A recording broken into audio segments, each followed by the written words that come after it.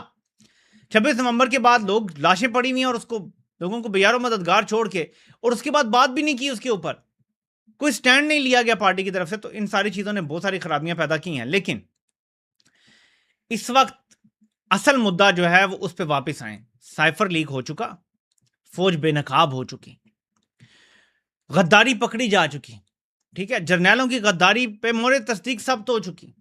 دوسرا ٹرمپ نے واضح کر دیا کہ پچھلے 2-3 سال سے جو میں فیورٹ کر رہا ہوں اس کی وجہ یہ ہے کہ میں نے ان سے اندر خانے یہ معاہدے کیے ہوئے ہیں کہ یہ اسرائیل کو تسلیم کریں گے. ہاں یہ ہو سکتا ہے کہ وقتی طور پہ پاکستان کو، جیسے میں نے کل آپ کو بتایا، کہ تھوڑا سا پاس دیا گیا ہو کہ جی آپ تو ابھی بہت غیر مقبول ہیں، بڑے مشکل حالات ہیں، جنگ جاری ہے، یہاں پہ لوگ نکل آئیں گے سڑکوں پہ ایران جنگ کی وجہ سے، کیونکہ انہوں نے یہ کہا ہوگا دیکھیں امریکن ایمبیسی پہ حملہ ہو گیا تھا. تو اچھا پتہ ہے مدعا کس پہ ڈالیں گے؟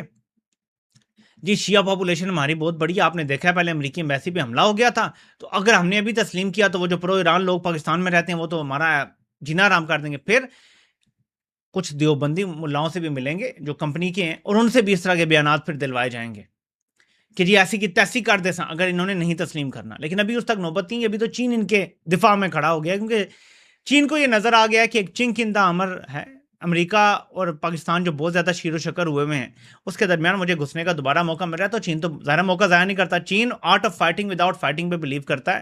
چین کو یہ لگتا ہے کہ بات چیت سے اگر لوگوں کو قائل کر لیا جاتا ہے، لوگوں کو اپنے ساتھ ملایا جا سکتا ہے، تو کسی کو مارنے کی ضرورت نہیں ہے. اور پاکستان تو ہے ماڑا سا ملک، ادھر چین اپنا پیسہ نکال لے یا سعودی عرب نکال لے تو ہم دیوالیہ ہو جاتے ہیں. 2 ممالک ہیں جنہوں نے ہمیں کھڑا رکھا ہوا ہے، چین اور سعودی عرب. سعودی عرب بھی نہیں مان رہا فی الحال اسرائیل کو تسلیم کرنے پہ، کیونکہ انہوں نے بھی کچھ شرائط رکھی ہیں. اور اس کے پیچھے جو اصل لاجک مجھے نظر آ رہا ہے، ایک اسرائیلی اخبار جو ہے جیروسلم پوسٹ، وہ یہ کہتا ہے کہ محمد بن سلمان نے، اب یہ دیکھیں ذرا کیسی خبریں چلوا رہے ہیں، کہ محمد بن سلمان نے کہا ہے کہ میں تو اسرائیل کو تسلیم کرنے کے لیے تیار ہوں، لیکن میرے والد اجازت نہیں دے رہے، اور کنگ تو وہی ہیں، ڈکری تو انہی کی چلے گی، وہ نہیں مانتے. ٹھیک ہے، اب ظاہر ہے کہ یہ ایک ایکسکیوز بنایا ہے انہوں نے فی الحال حالات میں. جو مجھے وجہ سمجھ آ رہی ہے وہ یہ ہے کہ آپ کو یاد ہوگا ٹرمپ نے اسی ایران جنگ کے دوران کہا تھا محمد بن سلمان کے بارے میں کہ وہ میرے تلوے چاٹ رہا ہے. اس نے سوچا بھی نہیں ہوگا کہ وہ میرے تلوے چاٹے گا، لیکن وہ میرے تلوے چاٹ رہا ہے.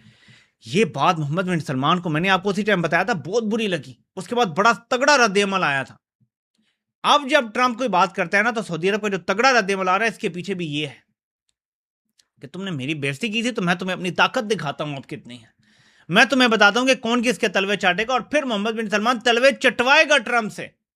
اگر اسرائیل کو تسلیم کرنے کی نوبت آتی ہے تو پہلے ٹرمپ تلوے چاٹے گا، اس کے بعد کچھ ہوگا، اور پھر پبلکلی تسلیم کرے گا کہ وہ بڑا گریٹ لیڈر ہے، وہ بڑا گریٹ ولی عہد ہے. اس کے بعد آگے کوئی بات چلے گی. یہ میرا تجزیہ ہے سلاد کے بارے میں، کیونکہ